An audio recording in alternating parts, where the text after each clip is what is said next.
Congress have to weigh in? Is the president defending and does Congress have to weigh in? And was there an imminent threat? Did you tell lawmakers that there was an imminent threat? There absolutely was an imminent threat, and the imminent threat was that we knew that if Iran was attacked, and we believed they would be attacked, that they would immediately come after us. And we were not going to sit there and absorb a blow before we responded, because the Department of War assessed that if we did that, if we waited for them to hit us first after they were attacked, and by someone else, Israel attacked them, they hit us first, and we waited for them to hit us, we would suffer more casualties and more deaths. We went proactively in a defensive way to prevent them from inflicting higher damage. Had we not done so, there would have been hearings on Capitol Hill about how we knew that this was going to happen, and we didn't act preemptively to prevent more casualties and more loss of life.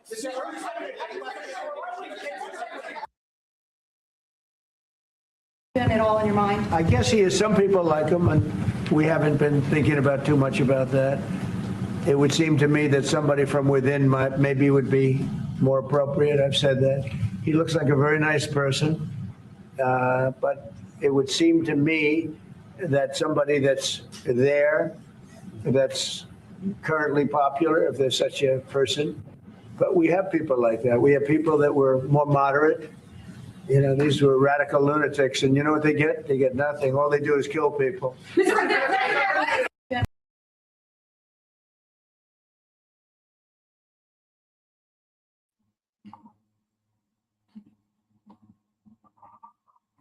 Welcome to the Absurdity Space, episode 11. The world is. You're gonna stop doing that. I mean, all right. Well, I'll stop. I don't know. Automatically, I'm like, that's what number it is of the show. It'd be number 5. I did this last week. 525,600 episode of Absurdity Space in like what 50 years? Yeah, 50 years, and I'll still be going. Welcome to Absurdity Space. You know? Yeah. But yeah, we did it. We started striking Iran Because apparently they were going to attack first, which makes no sense to me because I thought we got rid of their nuclear program. You know, like, what they said is they were going to attack Israel first. They're like, oh, they were going to attack Israel first, so we had to stop them because we thought if Israel hit them, and I mean the logic is crazy, but we thought if Israel hit them, and then you know they responded, then for some reason they'd come after. I don't know what it is, but yeah, nothing makes sense right now because it's like, you know, I know a few straggling centrists for some reason who are younger than me, and it's like, why? But they're like, you know, this is a good thing. Like, talk about like the bombing of that all, you know, girls' school in Iran. They're like, well, you know, we gotta liberate those girls. I'm like, but they're dead. liberate them from life. We gotta exactly. That's what I'm like. So you mean to tell me that if we have to liberate one single Iranian girl, we have to bomb the shit out of 100 of them? They're like, yeah, it's worth it in the end. I'm like, no, it's not. We should just go full Israeli, and we should just be like, well, those girls would have grown up to be terrorists. Hamas. Yeah. those girls would have grown up to be the female wing of the IRGC, which is a real thing because we know they let women serve. Did you see that a lot of the beginning of the strikes, Israel was posting these videos where they're like, we have female pilots that are. I wonder if it was the female pilots that launched the thing into the they know how to liberate girls, you know, girl boss, gatekeep, whatever. But you know what's interesting too is that like a lot of people, you and I both know this.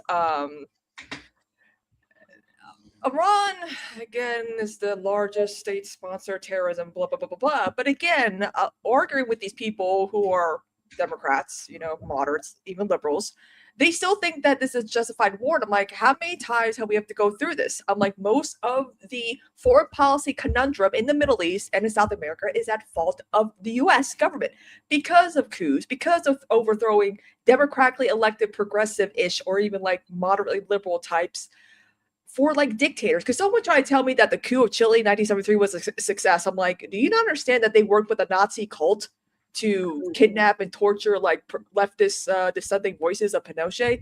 And then they just stopped replying. And I was like, apparently I don't know enough. Well, I mean, you know, it goes back in Iran to Mohammad Mossadegh, who was the democratically elected leader of Iran, who was bringing democracy.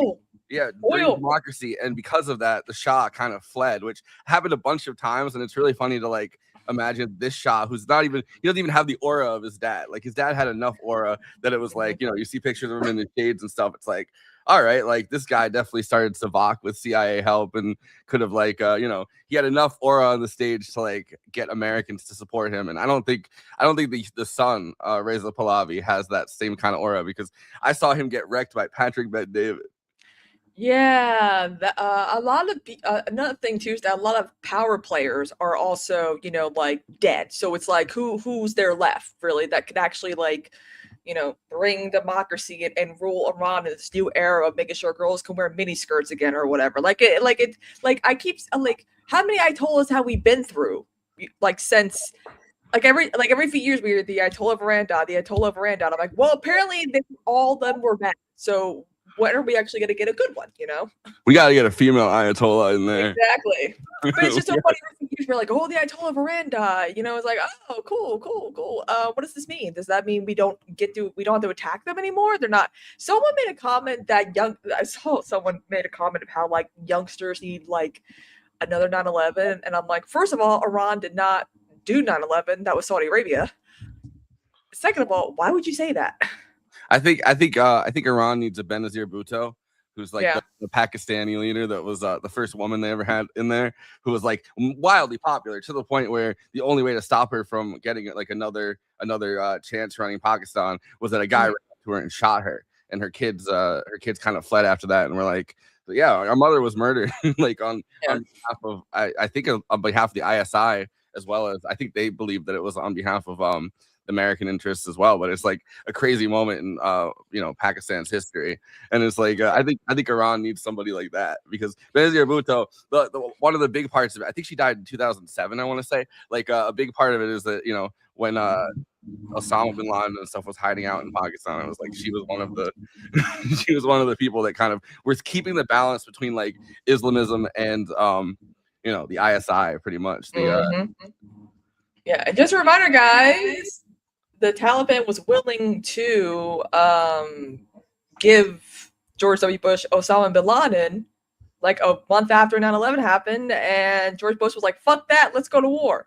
I want that man. They even were like, we're going to help with the trial and all that. He's like, no, I want his head on a platter. It's like, yeah, cool and all, but like. Are you ready to be Shali-tained even more? I don't know. This clip I thought was like really interesting. It's from 2023. It's before anything was happening with the Shah, and obviously there's this factional fight right now between a whole bunch of different factions, but one of them is obviously supporters of the Shah, which is like the Iranian diaspora. Like there's just such a big community of people that have gone around the Shah because they're like monarchists or whatever. And then there's also the MEK, which apparently now Glenn Beck supports, as well as Rudy Giuliani. Like there's this huge factional fight going on, which they have there's something like the National People's Council of Iran, which is I think it's in Europe right now. So it's all these outsider forces that want to come in who have been kicked out previously or have fled previously. So so this is the Shah talking to Patrick Bet-David 2 years ago, asking what would I go back to if I was going to lead Iran. And I just thought this was an interesting clip, because this is when he thought he had no shot. Now obviously he's like, oh, I could lead a government, and I could lead us back to the promised land. One question: whether or not I'm going to take my family back there, because in a way you are thinking whether or not you can take your family back there. We would all like to be able to go back home and be able to live there if possible. And I see in a realistic sense that we can keep flowing and going back and forth. We don't have to be pinned in one place. We cannot divest, because honestly, my life has been for the past 40 years here in America. My children live here. My friends live here. Everybody that I know is here. So it's almost unfair to them. If I was to go back, what do I go back to? He's basically been the Shah of Maryland for whatever amount of time. Since 1979, I guess his family fled. And they didn't let the Shah into the United States under Carter, and that was one of the big things that Jimmy Carter got bashed really hard, especially by Kissinger, because Kissinger basically had the Shah on his payroll, and the Shah was suffering from cancer, and the Shah was trying to flee to the the United States. I mean, because we were his he was our proxy, like he was our guy. He was like people don't really think about the fact that like Iran at that point was like what Israel is now, essentially, like our main proxy in that region. And because of that, throughout the last, since 1979, we've had to entangle ourselves with Israel so much more. I'm not saying that we weren't entangled. I mean, we were pretty entangled starting in starting all the way back in the beginning. Yeah, but it really in the late 60s. Yeah, but also, I mean, at early 70s with the Yom Kippur War and Golda, because, a lot of... Golda! It always leads back to Golda. Yeah, but for those who don't know, Golda was an Oscar-nominated movie for like best Helen Mirren nose. Wasn't it Helen Mirren as Golda? I think so. Best no for it was nominated for best makeup, and we're like, oh, that's just anti-Semitic.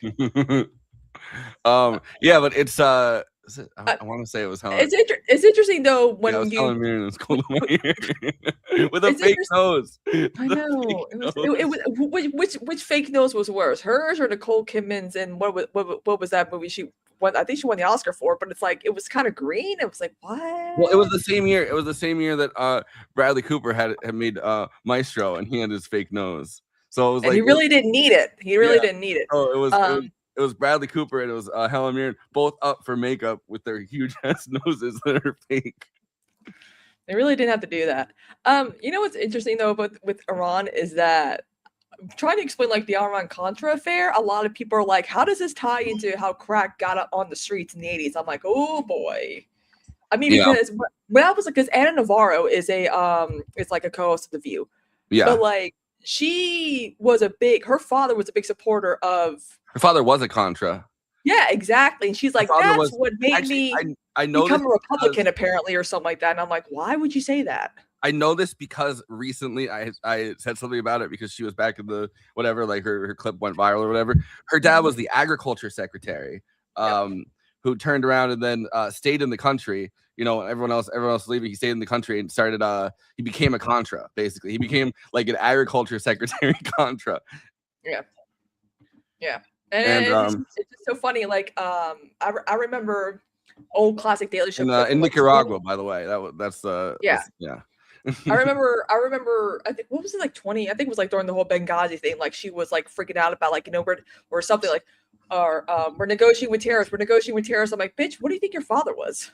Yeah, I mean, well, during that became a huge thing during the like the Reagan era in general, because there just became kind of this designation of like freedom fighter, which freedom fighter is just somebody's terrorist, right? Like it's the same exact thing, but it's like, and it's always kind of been this distinction that like now kind of has brought the term terrorist into like, I mean, not that the term terrorist ever meant anything concrete. It didn't, because, like for a long time, what a terrorist was in America was it's like an American who either is on the left or the far right that does something like, that acts in their own interest. Like a Perfidia Beverly Hills type of situation. Yeah, well, the Weather Underground was one such, but there were also like Italian anarchists, Italian immigrant anarchists, Russian immigrant anarchists, like, not what we think of as terrorists. For a long time, it was anarchists were doing a lot better than socialists were, kind of in the very early 20th century, and then it kind of flipped around because something happened in Russia and. Yeah, it was funny because I was watching an old, it wasn't old, it was like from a month ago. Some journalist was explaining how like the Soviet Union is actually, I think she was on Colbert. I think she was German. She was talking about how like the USSR was actually kind of dope. Workers' rights were high, women's rights were high. And I was like, what? Imagine saying that on CBS. This is Colbert. Because I mean, she was kind of slapping though. Like she was, it's interesting because a lot of people in the comments were like, I didn't know any of this about the Soviet Union. I'm like, yeah, no shit, because you grew up during the Cold War when you were fed propaganda. And also to say that like the Iran-Contra affair, where a lot of people are like, that's kind of how we got cocaine and crack cocaine. And I'm like, it's like Charlie's like weird Pepe Sylvia board, like trying to tie Iran with Nicaragua, right? Like all of that, like with the Contras and the Sandinistas. Well, you start to go insane when you start to delve into Iran-Contra as like a. Because it's like, how does that all connect? And I'm like, crack. Because basically, I mean, my understanding of like a lot of it, right, is that Iran at the time, Reagan had made a deal behind the back of Carter, where it was, he was going to to make him look good, because Carter was struggling. They had taken the embassy hostage, and all the embassy people in there, and Jimmy Carter was negotiating to let everybody out of the embassy, but Reagan said, "I'll give you a better deal." I mean, he had his later CIA director pretty much go behind his back, or go behind Carter's back, even though they were like, "Oh, we support whatever Carter wants to do." Go behind his back and make a deal so that once Reagan was president, then everyone kind of was able to leave the embassy because they had kept them hostage. The hostage crisis kind of was this big thing for Reagan. And then he made another deal with them pretty much. He was giving weapons to the IRGC and to the Iranians, selling them weapons secretly, and then taking the money from selling the weapons, and then taking that money and giving the money to the Contras, because at the time the Congress wouldn't fund the Contras. So they're looking for other forms of other routes, other kind of ways to get money around Congress. And then the drugs poured in.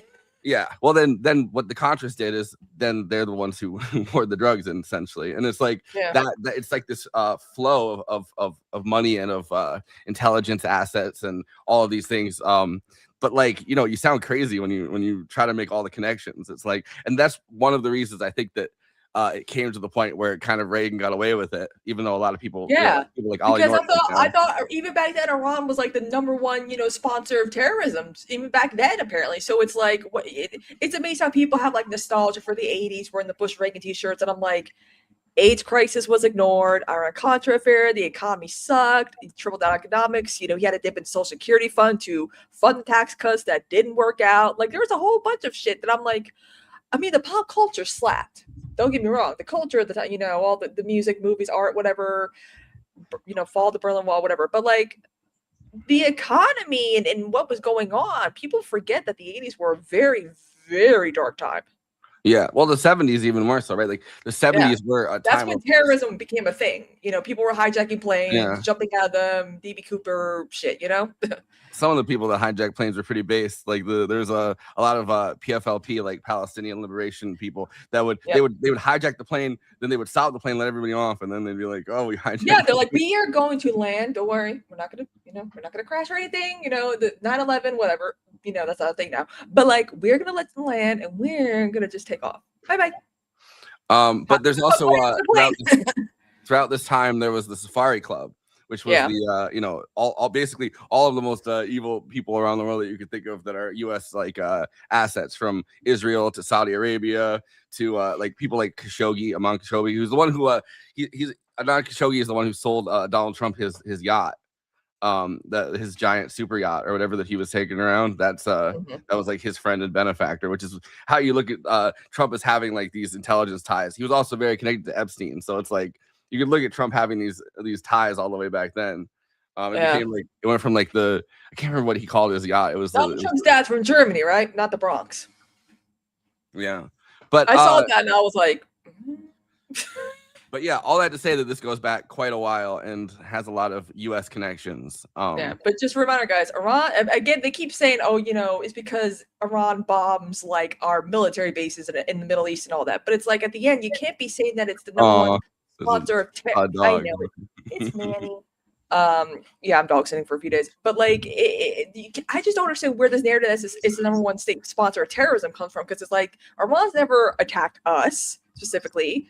I mean, it's because of they're the number one state sponsor of terrorism because they fund Hezbollah, they fund Hamas, they fund all of these groups. So their money network essentially is what people are talking about when they label them the number one state sponsor of terrorism, because a lot of these groups are not groups that are like overtly governments of places. They're like, and they also all don't follow like the same, like a lot of people think the Middle East is all the same. Like, no, Sunni Shiites are at war. I'm like, there's different, and it's fun. It's like funding different things for different purposes, even if they might like contradict or like not agree, but it's always having like some type of like similar goal. Yeah, well, most of the Gulf states who kind of have joined are throughout this entire process from October 7th, right? Like a lot of the Gulf states, despite the fact that their populations obviously do not want them to ally with Israel in any capacity, and their populations are far more supportive of Palestinian rights than they are as states or as governments, right? But they don't really have any more say in their government than we have in our government when it comes to foreign policy. Like, essentially one foreign policy blob. So also, yeah, they all just states. they break. I think you probably saw it too, but they did the wars power thing in the Senate, right? 52-48 didn't pass, and I'm like, I wonder which rotating villain moderate Democrat voted. You can guess. We all know. It's like those same like 4, 5, 6, 7. No, but people. it's one in there. Fetterman, Yeah. Guzik, like we all know. But the thing is, Fetterman voted against it. Rand Paul voted for it. So if there was an even number of senators, it would have it would have had JD Vance would have had to break the tie. But it's just not an even number of senators. We just know which moderate Democrats would probably like. It's always the same like few that always rotate which depending on what thing to vote for, and it drives me nuts every time. I'm not even sure what we're talking about. But yeah, I don't know. I fucking hate Fetterman so much. I know because I want to talk about the Texas Senate race, because speaking of Fetterman, a lot of people are saying that James Tallarico is going to be the new Fetterman, and I'm like, how? He didn't meme his way into winning a Democratic Senate primary. He ran on he memed his way into it a lot of because his brain just was. You know what I mean? Like I'm not saying that there's not a chance. He couldn't talk about the issues as much to explain himself. Well, he couldn't say anything for a lot of it. You know what I mean? Like because he had that one debate with Dr. Oz, and I remember that. I remember that. But like he really was like, I'm just gonna make fun of Dr. Oz because he's very out of touch. I'm not, despite whatever, and it worked. But the fact that people, but like if you actually remember it, it's not. It was Fetterman's account. That was like Fetterman's online account that was for the most part making fun of Dr. Oz. It wasn't actually Fetterman because Fetterman on the day he won the primary, his stroke happened. So for the entire general election, until that one moment where they tried to debate on TV and he sounded like he sounded like Biden if he got another term. After that moment, right? Like that was really one of the only times you saw Fetterman because he was just like his brain was just cooked. And but no one, you couldn't have. I mean, maybe you could look at him and expect it, but you couldn't have expected that was going to happen. Or even like his politics just be like just pure reactionary and just be like doubling, quadrupling down. When people say like there's going to be another Fetterman, it's like, what does that even mean? Yeah, they're expecting that there's going to be another person that's like secretly a right wing, but I think that a lot of, I'm not saying everything with Fetterman because I think he kind of outsourced his Israel policy to AIPAC. It was just like, you guys write it and I'll say it. But like, I don't know. I feel like the thing with Fetterman was that he had a stroke, and his stroke made him, a lot worse, a lot crazier and a lot worse than he would have been otherwise. Because when you look at his like his policy as like a lieutenant governor or even like as mayor of Braddock, the things he was talking about, like he was not very hands-on. Yeah. Of course, he found his way to buying his way to be like the mayor of like a shit town, which and then his whole thing was like, oh, my town is so shitty. Like I remember Felix Biederman's that video. I remember there was a video of it like explaining like it's like his like coming up in politics, and it's like, oh, this doesn't. He's like, look, we don't even have basketball hoops here. We are. It's like, dude, make your town nice. Why are you telling us how shitty your town are? You when Cory Booker was mayor of Newark, he was out there actually shoveling snow and trying to make Newark, a very shithole town, look presentable. Because every time I would go on the train, Manawan, to go to the city, the few times I would go back up to Jersey, there was always some idiot who was facing forward in Newark every time we drove by, and it's like, oh, this is where the Four Seasons got out of Queen Latifah. Like I'm like, oh damn, it's not a pleasant place. Well, that's the thing with Cory Booker. It's like Cory Booker. How did he come? Yeah, he was Mr. Newark, and it's like, really, it was like, you didn't do anything for this place, like. Well, I don't understand. That's why I never. At least with Bernie when he was mayor. Burlington, he was out there like interviewing goths at the mall or whatever, and be like, yo, what do you want me to do? Burlington is so fucking nice. Yeah.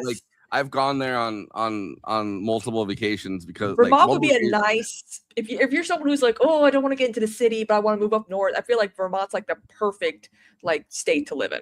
Yeah. Although it gets kind of weird the further you go into it. I remember I went to Stowe, and in that area is like where the Von Trapp family ended up, because it looked so much like Austria.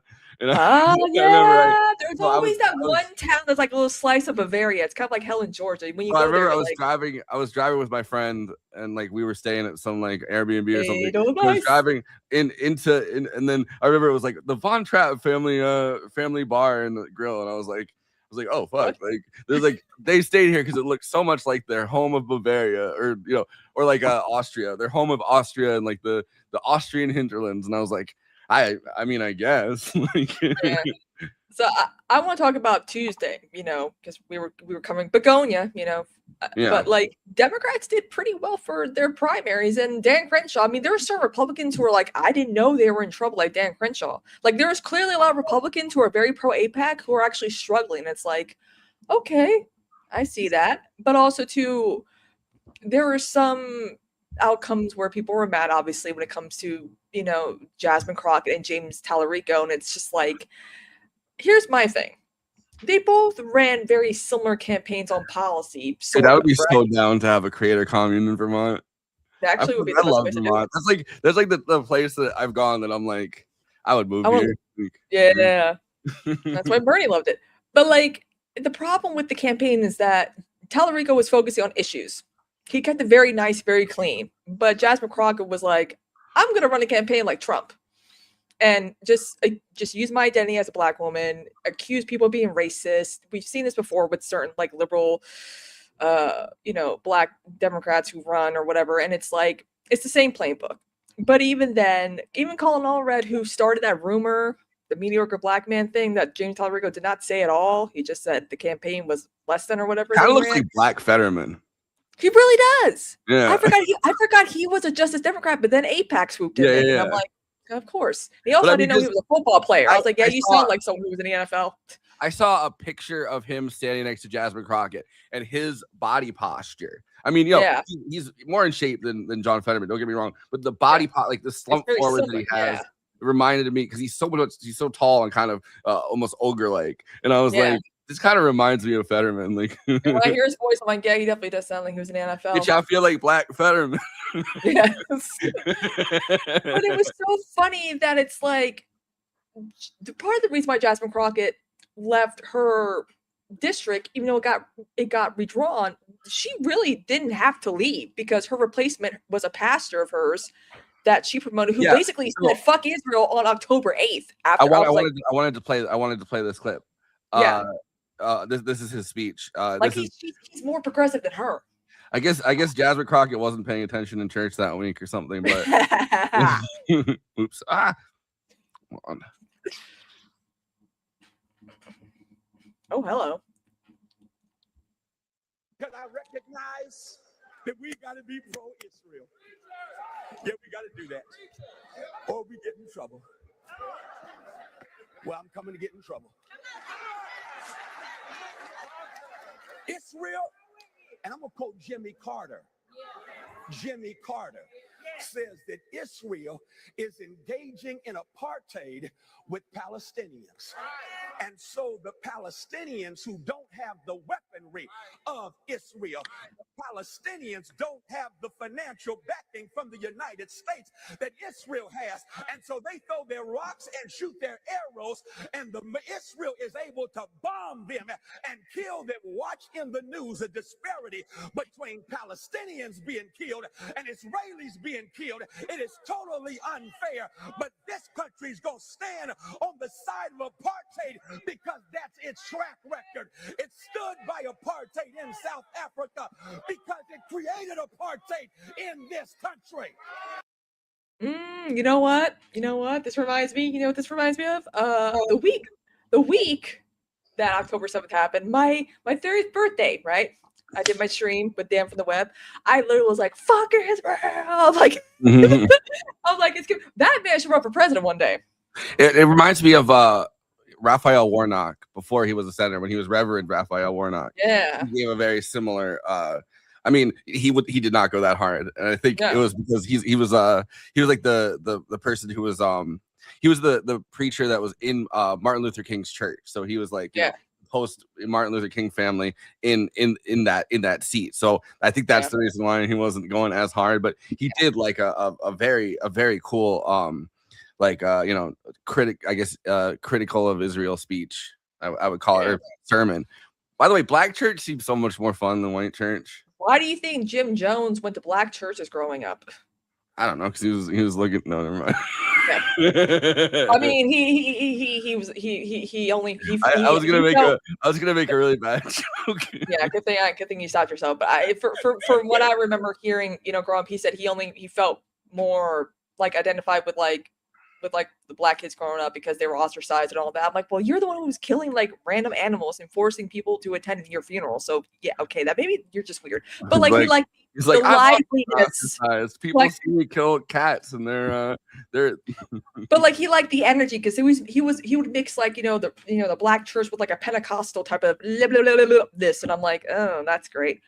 But that guy, I like him. I like that. I like Jasmine Crockett's play. But she basically screwed her own political career because I still don't think James Tallarico is going to flip that seat. I mean, they think that in Texas it's just black voters. I'm like, no, in certain races, there's other demographics of voters that actually do matter more. For border states, Latino voter turnout is what matters. In North to South Carolina, Mississippi, Georgia, the black vote really does matter more. Yeah, I mean, I would say it's not a good sign that Cornyn and Ken Paxton are heading off to a runoff. And Trump's like, stop. Trump's like, stop. I'm gonna make a decision. And I'm like, oh, Jesus Christ. This is I'm gonna pick your senator for you. Yeah, that's basically what he's doing. Oh. Yeah. More dogs are coming. Dogs. But it's just funny because they're like you babysat that dog before, right? Oh yeah, plenty. Yeah. Because I remember seeing you babysit that dog. You the blue baby. Her eyes match her fur. It's cute.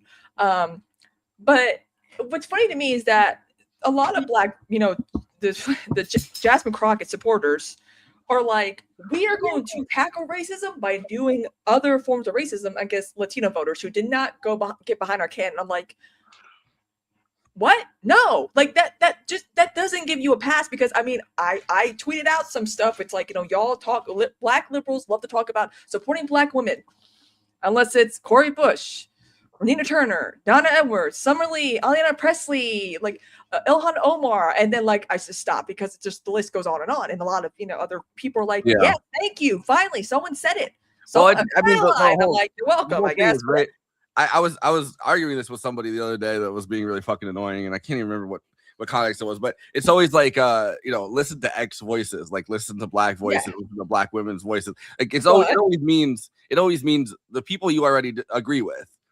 But you're gonna find somebody of that identity group to say the thing that you're already saying. So it's like, nobody, because if you listen to all black women's voices, you're listening to Candace Owens, everybody from Candace Owens to Nina Turner, right? Like on some kind of scale or whatever. Yeah. So it's like nobody's listening to all black women's voices. Like that's not a thing. And there's no nobody's a monolith, right? Like no cultural amount of people are a monolith. So it's like I just feel like it's one of the most annoying things that liberals kind of came up with during the identity politics one era or whatever you want to call it, where it's like, oh, listen to X voices, and then of course it's like listen to Cuban voices, listen to Venezuelan voices, listen to Iranian it's the ones who live in fucking Miami, like right? They're like, please bomb my country. It's like, well, no, I don't think we should listen to those voices. I don't think that's like I don't give a fuck if you want us to bomb your country. We shouldn't do that. Like Yeah.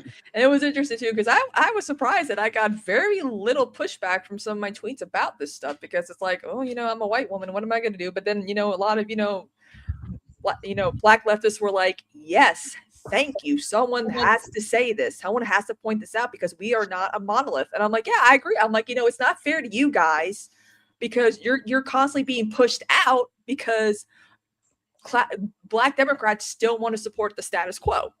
Yeah, and you could always find somebody within that identity group, but it's standpoint epistemology, right? Like that's the kind of the thing where it's like the lived experiences of certain marginalized groups.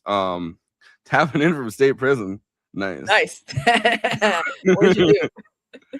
But no, a standpoint epistemology where it's, it's the view that like there's some kind of magical thing that comes from lived experience, but they never really talk about like the amount of things can be so radically different where in any marginalized group, right? Like, because you could have Jay-Z on one hand as a billionaire, and you can have like the one homeless guy, Jordan, whatever, that got killed by that fucking psychopath on the subway or whatever, right? Like there's a vast difference in those experiences, and it's like I understand that there's commonalities, but it's you can't I don't know. Also, I feel like Jasmine Crockett saying that Latino voters have a slave mentality when it came to Trump did not help at all, because it's like, yeah, but you're not breaking down the demographics of Latino voters who would support Trump. It's the fucking Cubans and Venezuelans who live in Miami, Florida, that really helped Trump with whatever Latino vote he gained with. Like, she also said we need immigrants because we're not going to pick cotton anymore, and it's like, yes, like that's that like doesn't not help. it. You're running in Texas, you're running in a border state. Believe it or not, the Latino vote actually matters more in border states than other demographic of voters. That's just why do you think look at the Rust Belt, you need white working class voters. But there are some districts, like in Michigan, like Dearborn, where it's like, oh, there's Palestinians. Oh, they're in Minnesota, they're Somali. You gotta make sure that your campaign, your policies go across the board. And you can appeal to Republicans without conceding to them, which is why Donnie's like, yo, Trump, you better fund this housing, because if you don't, it seems kind of gay. And he's like, I'll do it. That's if people are like, what? How come? I mean, you with Donald Trump, you can get him to invest in housing. It's really how is it so difficult for Democrats to be like, yo, Trump, we should do something together, and like baby him. Mamdani seems to do it so easily, like that. His approval rate is like almost 70%. Well, Mamdani, I think, has. I mean, number one, he's young, he's handsome. Trump loves a young, handsome guy. And he's a flaming gay icon, Trump. You can't deny it. Like so when a young handsome guy comes in, and that's like whether it's Mamdani or whether it's like Shara in fucking Syria, and he's like, look at this guy, young, handsome with a beard. And it's like, all right, bro, that guy was in Al Qaeda. Calm down, dude. Calm down, dude. No, but it's I think it helps that Mamdani is in New York City, which Trump already cares about. Obviously, he thinks of it as like his city. It also helps that when it comes to building housing, that Trump's already thinking about slapping his name on all those houses. Every single one, he's trying to make like Trump side heights or something that he thinks that he Kennedy Center. But still, Trump will die one day, and you could change the name of the housing. Like I say, still work with him. But I'm just saying, like, that is like I think Mamdani has a special place in Trump's heart because of that. But also too, he did not run like to go to Trump and be like, yo, I'm gonna, I'm gonna be even more conservative on the border. I'm gonna be more, which Kamala was doing. And I'm like, that's the problem though. Kamala had to be like, I'm gonna be even more right wing on the border. I'm even gonna be more like hawkish on foreign policy. And I'm like, no, that's not what Democrats should be doing, because in the end, they still lose those moderate voters, because again, moderates, you poll them time and time again, they're like, I'm still going to vote for the Republican. Yeah, well, the problem with Kamala is that she never believed in anything to start with, so it was very easy to move her around. I mean, maybe not. Well, for the left too, like it was very easy for her to run as far as she could. Coconut Hill. She kept the brat summer during 2019 when it was incredibly unpopular. She didn't win anything, but she ran to the left because that girl was me. That's where it seemed like it. But then once it was the 2024 election, and she had to kind of prove her bona fides, because she hadn't done very much during the Biden administration, because Biden kind of kept her out and gave her the worst jobs. Yeah.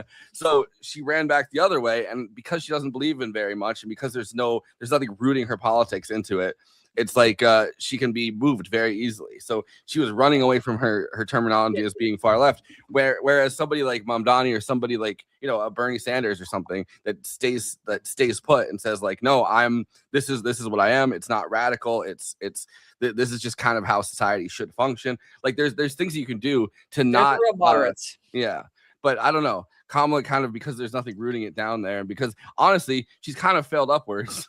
Like it's funny too, because like it's almost as if her K-Hive / Biden denenders did not read her book, where she's like, Biden is responsible for why I failed mostly. Like it was. I actually think if Mom Downey had gone, I'm going to be more hawkish on the New York City border with New Jersey, that might have actually worked. That might have actually gotten a lot of support. But it's just funny how people are. And again, you know, arguing these idiots. I'm like, you do realize that you don't have to love Biden anymore as a Kamala Harris supporter because she wrecked him in her book. Did you not read the book? It's like they support them, but they ignore like the actual context of it all. And it's like, and she kept the vibes because again, people when it comes to presidential campaigns, it's just vibes. It's just vibes. Oh, policies. I mean. Whatever. Yeah, which is why I thought though the Texas Senate race was interesting because there was no real difference between. I mean, you know, there were small things like well, I mean, kind of, but they have pretty similar backgrounds on Israel. Like they were both very supportive of Israel when it helped them, and you know, but I don't think that Crockett got the message that this wasn't going to fly, and Tallarico seems like he was moderating because he got the message that this wasn't going to fly now. Although who knows what he's going to say as a general election candidate, but you know, I think that there wasn't much of a real difference in policy. There was a difference in a strategy, like campaign strategy, which would have been very interesting. Because Crockett didn't focus on policy. She just focused on this man's attacking me, therefore. Although every time she got attacked by anyone, she said, "The attack's not on policy." And it's like, yeah, because you two have the fucking same policies. But she got away with doing that a lot. She was like, I don't see this as a she kept saying it substantive. She kept saying it's not a substantive attack. And I was like, yeah, none of this is because you guys are actually pretty similar, except the campaign strategy, which I think is an interesting test case. It's like, you know, she had run on in Texas, which is kind of stupid in my opinion, but you know, it's still a test case. She said, I don't need MAGA support. I'm going to call out people that don't usually vote, meaning in a big way, the Black community. You know, assuming that there was a larger amount of Black voters that don't usually vote, assuming there's a larger amount of, you know, other voters that are like liberal voters, maybe that don't necessarily vote. I mean, that was kind of the Ann Richards strategy is like, oh, well, we could kind of bring a lot of people in. But the way that she did it was extremely isolating, I think, because she said things like, we don't need MAGA voters, or, you know, we're not picking cotton anymore. Yeah, the Latinos are gonna do it. Like what? Like, no, you don't do that in a border state. You gotta think of like presidential campaign. Like, yes, like the Black vote definitely matters above anything else in the Democrats. But when it comes to state races, you got to understand the demographics. You know, you got to cater to these demographics. And I've said this before, you know, Rust Belts have white working class voters who felt abandoned by Obama and twice Obama voters who voted for Trump. And then eventually they now do regret voting for him. Because if you talk to these voters about economic policies, they're like, yes, these AI data centers are bad. They're polluting my family. They're killing my family, you know, stuff like that, you know. And I would also concede that in retrospect, I think that there were a lot of missed opportunities with Bernie and institutional Black leaders, like the kind of Black leaders that we got Brianna Joy Gray. The kind of Black leader. Well, yeah, that was also a disaster. And a lot of his hiring choices were a disaster. But there's like a lot of people that were more institutional, you know, in the Black community that I think Bernie could have probably reached or talked to or gotten to sit on the sidelines. And I don't think he really knew how to do it.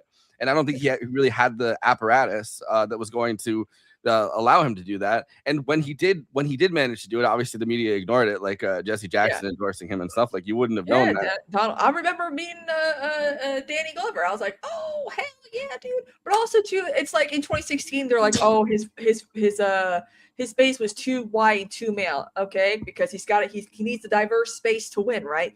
Then when 2020 came along, he was doing really well in the primaries. They're like, oh, his base is too diverse and he needs like white moderate voters to win, and that's like. Well, really? They also kept doing the Bernie bro thing at the same time, though, where they're like, oh, these are affluent, you know, young white men, especially who are, you know, and I'm sure that, I mean, you can't really control who your, you know, who your supporters are. Like, it's not really a thing that can happen. But like to ignore K-Hive is kind of crazy to me. And Hillary bots who are Pumas, you know? Pumas. I remember like the day that the Still With Her people switched to the K-Hive thing. There was like one day where all of a sudden they went from like Still With Her to like, you know, K-Hive.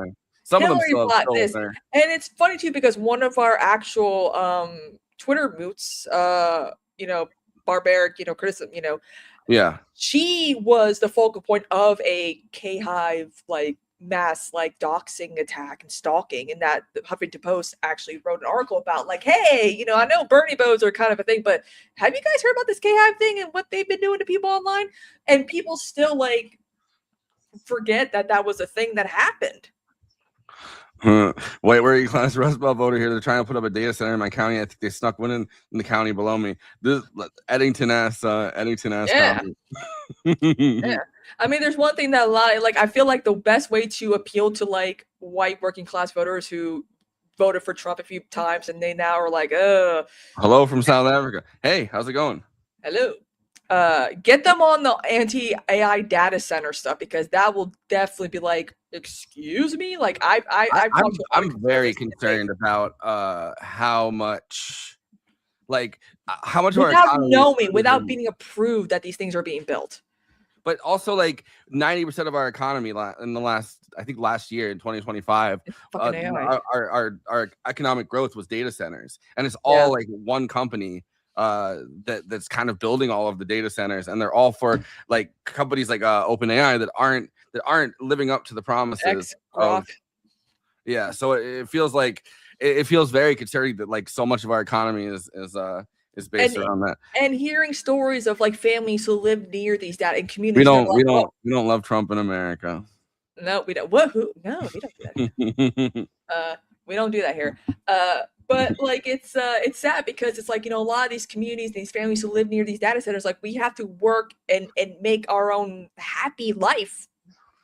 Beside the fact that we're slowly getting killed from these data centers. And when I tell a lot of my friends who are moderates, you know, the ones who are like, this will be good for the economy, we just need to fix the infrastructure. How? What do you mean fix the infrastructure? You mean we got to update like the power grid so that it's not eating up our electric bills? Good luck doing that. Good luck doing that. How about all these AI data centers be run on solar?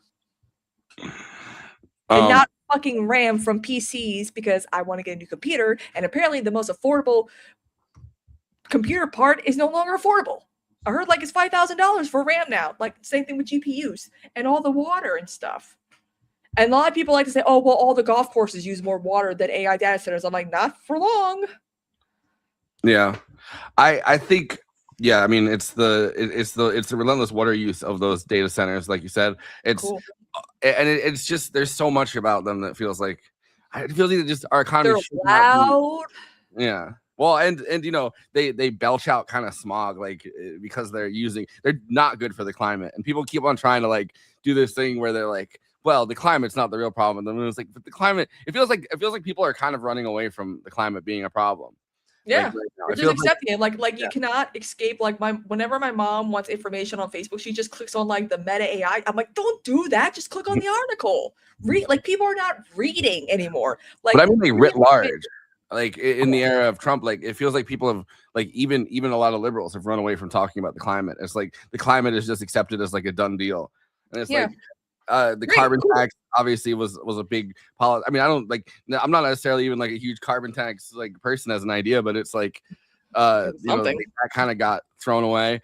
And Trump has basically redesigned all of our like all of the departments to not even recognize that climate change is a reality. It's like I don't know. It feels like we're cooked. I don't know how much we're gonna be able to get back if people are even interested in getting back to a time where we're getting better on climate. Like, yeah, and it's another thing too. It's like, you know, again, the moderates that I know are like, you know, we can't be Nuremberg trying ice. We got to get to a point where Republicans and Democrats can work together again. I'm like, we're not going to be that way anymore. Okay, get it out of your head that Republicans and especially those think tanks who worked hard to make sure that Republicans became what they are today, they're not going to go back when Trump is dead. They're going to be like, oh shit, what the fuck are we going to do?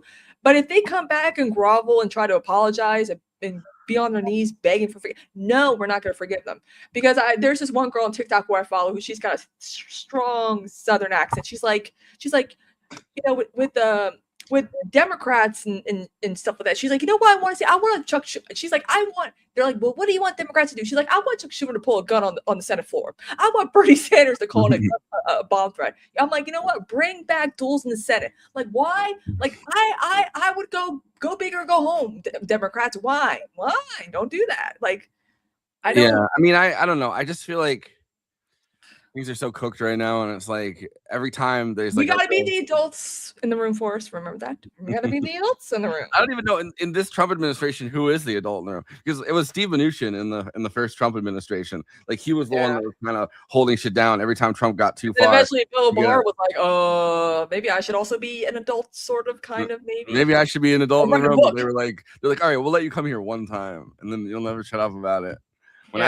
When I was talking to Trump, I said to him, "You're very different when I'm having dinner with you and you have an incentive to be nice to me." Mm-hmm. You know? I don't know. That shit was, he never shut the fuck up about that after that.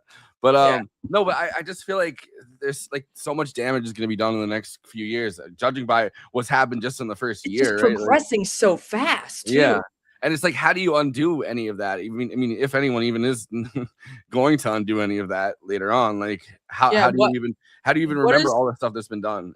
What is the point of harm reduction if you're not going to reduce the harm? And that was the thing that Biden felt like back on, in my opinion. You kept a lot of Trump's policies and you kept some people in when you shouldn't have done that in the first place. And also to being afraid to actually do something about Trump, i.e. the Epstein files and all the other shit he's done.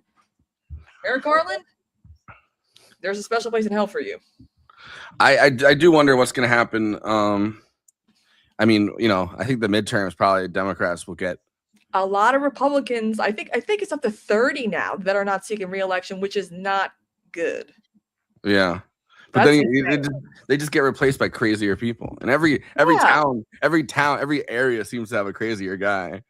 Yeah, it's like every John Cornyn who's like already bad, who votes for every fucking Republican policy, but is like, look at that Ogles and Randy Fine too. They're like, they say the worst shit in the world, and it's like, I don't even think Trump would say this shit, but well, yeah, I mean, I'm sticking by my my titling, I guess, of Randy Fine as America's Ben Gvir, where it's just he only exists so that Republicans and Democrats can both go, this guy, he doesn't represent us. Well, there's no policy distinction between, I mean, in the case of Democrats, I think there probably is, but between Republicans and Randy Fine in a lot of the things. I mean, obviously he's extremely performative. He's also like, he's kind of like a male Nancy Mace in the way that he yeah, because was it her? I think it was her. Like, I guess Tim Walz was being asked about like the Minnesota fraud, and she just randomly asked like, "Hey, Governor, what is a woman?" I'm like, why does this have to do? Why do you have to ask what is a woman at every fucking hearing, regardless of the topic of the hearing? And then people get flustered because you randomly ask them, and then you're like, he doesn't have an answer, and it's like, I just would be like, what does this have to do with the actual subject of the hearing? Do you not want to hear my answers about this specific thing? Why do you do this every fucking time? Like, I'm tired. Jeffrey Epstein, what is a woman? They're talking to Jeffrey Epstein. They have Jeffrey Epstein on the stand. Yeah, Jeffrey Epstein. I'd be like, what do you think a woman is? Are you a woman? What about women who can't conceive kids? Because apparently people were like, women are, It's it's performative, right? Like if it's not on the topic at hand, that's really what it is. And the whole Randy Fine thing, with pretty much everything he does is like, he's like, oh, we're gonna do the stop Muslims from getting from stealing dogs or something bill, and it's like, yeah, that's never. This is just pure performative politics. That's all it really is. Like I just can't deal with it anymore. That there's gonna be a time where it's like, oh, we gotta forgive these people. I'm like, nah, we're not gonna. When that man finally goes, it better be in broad daylight. I better be out somewhere in public. I don't want it to be quiet and peaceful. I just think we're in a death spiral. It feels like there's gonna be another guy that's worse down the line, and then Trump won't seem as bad. I just can't think who has the charisma. I feel like that's the thing that, like, everyone's like JD Vance, and I'm like, I don't think it's gonna be JD Vance, but like I can't think of someone who could be worse than Trump. Like I feel like Trump is like the last thing. I mean, these people are trying to cling on to power. You can always have somebody worse than whoever it is. Yeah, but like, who? I will say something I was wrong about. I think if this progresses the way that it is progressing right now, the first term of Trump, I was like, George W. Bush just on any number of levels was worse than Trump. But it seems like if this keeps going the way that it's going, and Trump continues this war on Iran, and the bodies pile up, it seems like maybe I was wrong about. I mean, I guess it's a different administration this time around, but it's like it's the George W. revenge Bush got a liberal like forgiveness and all that apology, in Trump's first administration, because they're like, oh shit, Trump's really bad. I mean, Bush was kind of bad, but this is really bad. And it's like the hugging Michelle Obama memes. But the thing with George W. Bush is he was still a normal Republican in the sense it's like transition of power. I'm going to help you guys, get into the White House, like that. Except for in 2000 when that's about it. But then when it came to like two terms, that's it. No third one. I'm good. Like I destroyed the world, and Yeah, I mean, I don't know. There's like he came at like the worst possible time too. But, it's like so many things. Student at Harvard or whatever the fuck he went to. Like what, really? I feel like everyone forgets that like George W. Bush, like when he was running for office, ran on like America can't be the world police. We can't, and it's like then the 9/11, whatever happened there. It's like never mind. Yeah, and I think that was always the plan. It was always neocons in this administration. So it's not like I'm saying that. Hey, we learned a lot from watching our friend Adam McKay's movie Vice. Yeah, but then following that, Trump runs as like we can't do neocon stuff anymore. And then he's doing neocon shit. Yeah, with everyone that was like, we've learned our lesson. No more regime change wars. But then we have like these weird turns of phrase where it's like we're not regime change. We're not doing regime change, but the regime changed, and it's like, okay, well then you are. There's regime change. Yeah. Or it's like they kidnap Maduro and put him on a plane, and he's and then they're like, well, it's not technically regime change because it's only the person at the top. The regime's still there, and it's like, all right, well, you guys are being so fucking semantic with this that it's turning Orwellian. Yeah, I know you didn't watch The Apprentice, which is like, okay, fine, but I feel like if Adam McKay got a hold of like a good script or script for like Trump's like a satirical take, a very dark, gritty, like comical dark comedy take on like Trump's administration that's very like Don't Look Up-esque. I feel like that would do pretty well in like a few years from now. Yeah, but I mean, I think what would stop somebody from doing something like that is like it becomes very dated, like people are like I don't know, like later on. No, because we're moving too fast from like everything's happening so fast now where it's like, oh, slow down, we can't do it. It's like a lot of comedians are like, yeah, the Trump jokes aren't funny anymore because the pronoun jokes aren't funny either. Wayne's brothers. What is this? But whatever the joke of the week is, it's just gonna be sale in like a week. You know what I mean? Like it's the most timely. Like there's no evergreen kind of stuff. You gotta be on top of shit. Yeah, but I don't know. It feels like that. But yeah, we could close it out here. Friday on Movie Night Extravaganza, our movie channel. The main thing that we do. This is our little hour of talking about politics. But our movie channel really wants to keep Movie Night Extravaganza about movies.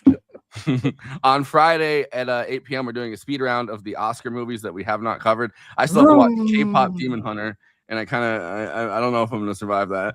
But we're also doing Sentimental Value. We're doing Hamnet. We're doing Train Dreams. We're doing F1, which I saw yesterday, and I did like the vroom around the track, I was like, that's sad. Let's go. And then we're talking on Tuesday. We're talking about at 8 p.m. Eastern. We're talking about The Secret Agent, and we'll be back on Wednesday on this show, The Absurdity Space. Signing off.